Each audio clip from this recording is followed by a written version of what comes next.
Okay, maing mudto na usab kanatong tanan Luzon, Visayas, Mindanao. Mayong mudto Philippines, mayong mudto world, mayong mudto universe. Ada na po ta mga higala, din nga itong tulumanon sa kahanginan, on a Catechesis on Air. O ako na usab kini inyong ubus nga alagad, magsisibya sa kahanginan, inyong higala, ubus nga alagad, Reverendo Padre Edwin Academia Akam. Abino adlaw na usab karon nga unsa man tarong adlaw mga higala. Unsa tarong adlaw? Pizza 20 na kini, no? It is already December 20, no? So padayon kita mga higala, no? Sa atoa nga mga buhatono ni ining kamudtuhon ug padayon kita sa ato ang mga buluhaton, no? Matud pa ubay-ubay gyud mga higala nga ato ang mga buluhaton ni ining mga panahona, no? So bada nga padayon lang gid kita mga higala, no? Ilabi na gayon nga hapit na nato sa ulugon ang Pasko. Nahala, no? Ari kita mga higala sa atong CBCP News, Balitang Simbahan ni ining kamudtuhon.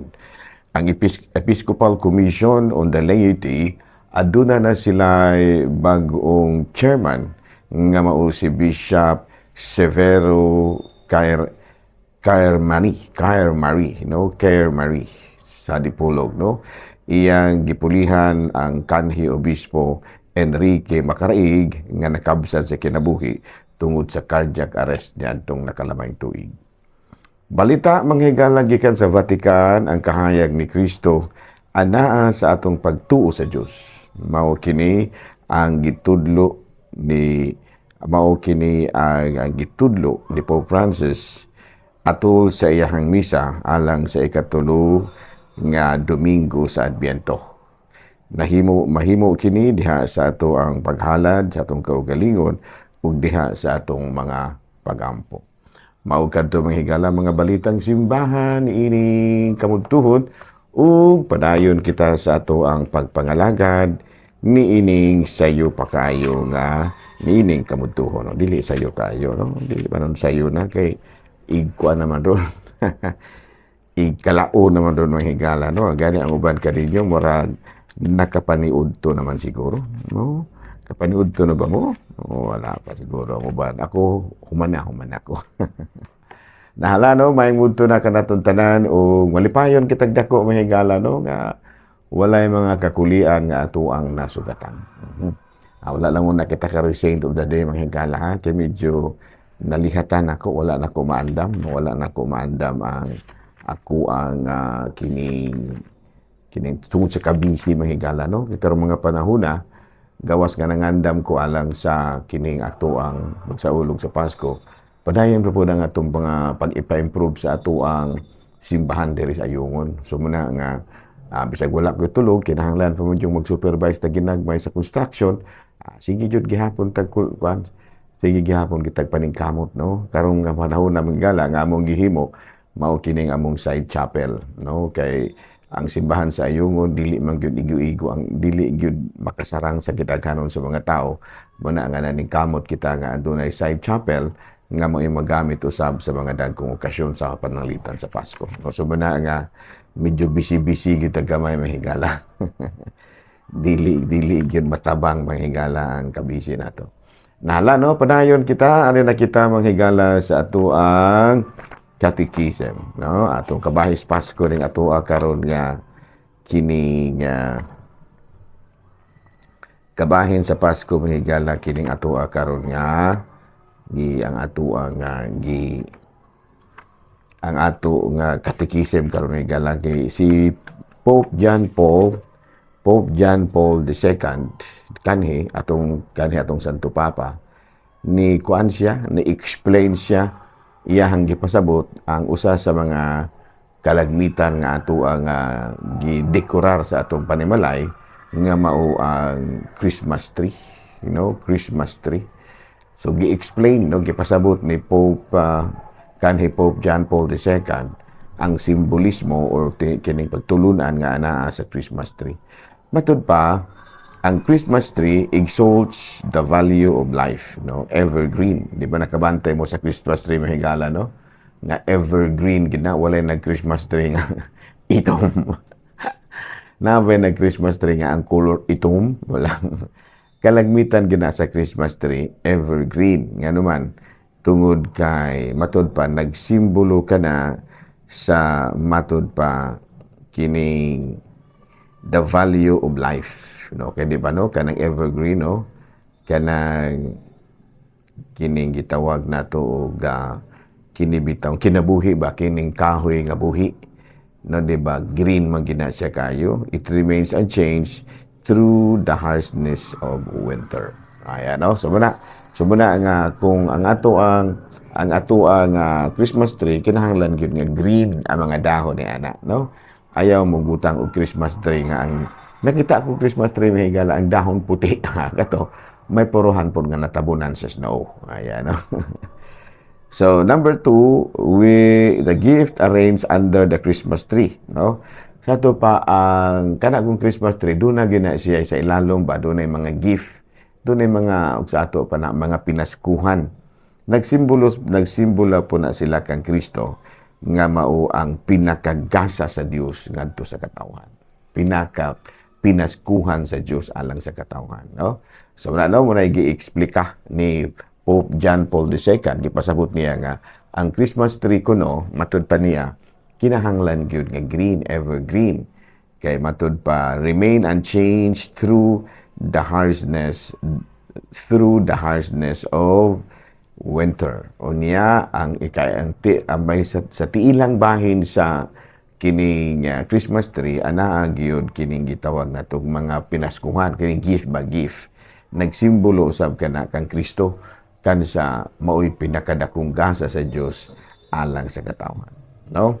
Advent is also a penitential season, period of preparation. Sa ato pa kini di ay kuan kining matod pa kini bang kuan kining Adviento kuan kini siya panahon usab gihapon kini sa paghinulsol, no, penitential season ngano man panahon kini sa pagpangandam, no, and the liturgical color is violet, the signs of the penitential nature of Advent, except Gaudete Sunday, no, third Sunday nga ang color is pink.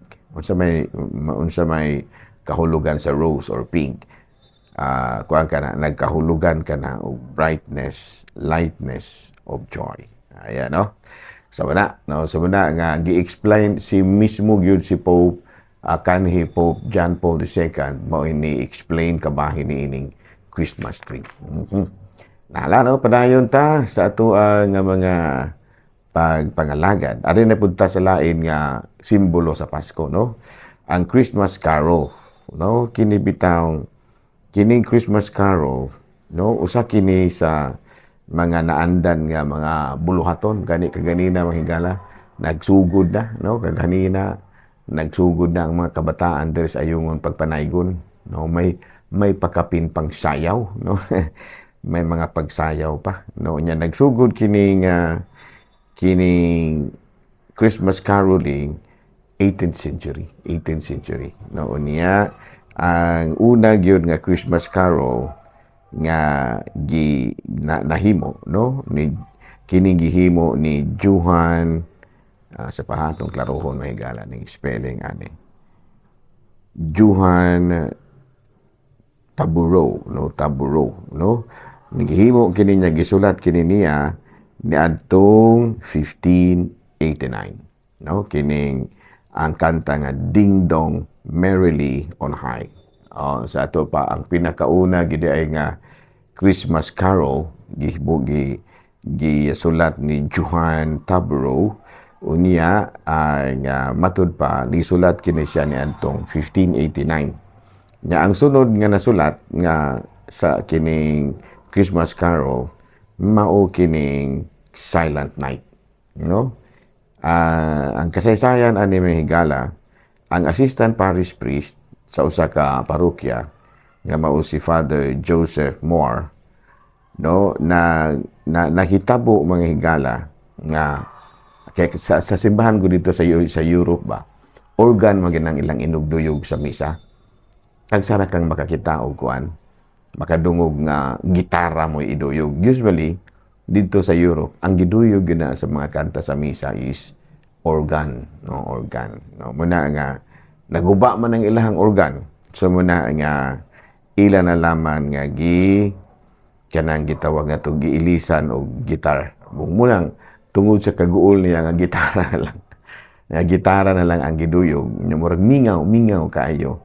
Mao nga na-compose ni Father Joseph Moore kining Silent Night, Holy Night. Ano? Unya, the biggest selling Christmas single. Kini bitaw nauso na bitaw ning plaka bitaw. Kining 45 RPM. Ang usa sa mga nahalin, no? Nahalin, pinakadaghang nahalin nga Christmas single, mao kining White Christmas, no? I'm dreaming of a white Christmas, just like the one I used to know. Yun yan, ano? May your dreams be merry and bright, and be all your Christmas may be white. Yan, ano? So, ano? Mukini siya ang biggest selling Christmas single nga niabot kini og 30 million copies, no? Nga daghang kay mga artist nga nikanta niini. Unya one of the earliest Christmas song in the 4th century pag yun na pag yun ay mas ubos pa kaysa 15th century, mao kining Veni Redemptor Gentium. No, come the servant of the world, the savior of the world. Ang nagsulat ini mao si San Ambrosio, no, Bishop of Milan. The theological doctrine of the incarnation in opposition to Arianism. No, sa ato pa magtuo tanong nga ang pinakauna nga nasulat, no, kining gitawag Ding Dong Merrily on High ni pagguy mas karaan pa, no, kining Veni Redemptor Gentium, come the savior of the world. No, muna, no, ang nagsulat ni dili ordinaryong tao, siya mao si San Ambrosio, Bishop of Milan, Saint Ambrose. Katubitang gitawag na itong nakapausob sa kinaiya ni San Agustin. Okay. So, yaon sa man, daghan pa ni ato adaring inugkuan. Pero, di na lang muna kita kuto. Di na lang muna kita kuto, mga gala, no? So, muna, no? So, susunod higayon, ato na pong i-explain kining kabahin sa Christmas carols, ug daghan pang uban, kabahin lagi ni ining Pasko. Samtang nangandam kita alang sa pagsaulog ni ining Pasko.